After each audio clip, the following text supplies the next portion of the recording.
rally kaninang madaling araw ay nabigyan naman agad ng impormasyon ang Pangulo.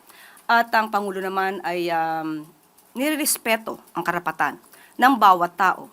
Ang freedom of expression, ang freedom of assembly, at pero hindi kinikilala ng Pangulo ang mga pang-aabuso na may kaakibat dito. How grave is the impact of the rally in the eyes of Malacanang? Why did the President deem it important to or deem it fit to cancel several events this morning? Dahil nga po, Pangulo ay kailangan mag-monitor. Unang-una, ano ba yung impact? Grabe po ba ang impact ng rally o protesta na ito?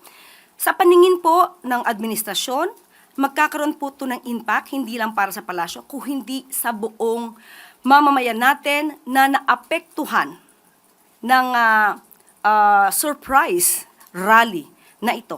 Alam po naman natin na kapag nagrarally at gagamit po kayo ng kalsada ay dapat may permit.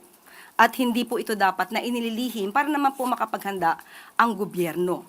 So, magkakaroon po ito ng impact sa bawat tao, sa bawat trabahador, sa bawat estudyante, sa bawat pasyente na nakasakay sa ambulansya na dadaan sana sa EDSA.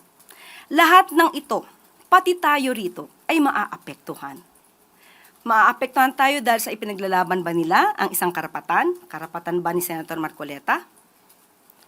Ang karapatan ng isang tao sa isang kaso ay binibigay naman po. Nandiyan naman po ang paggalang sa right to due process. So, ang mga nagrarally ay may sariling agenda. Mas na naisin siguro talaga nila na ito'y maramdaman ng mga taong hindi naman sangkot sa kanilang pagpaprotesta.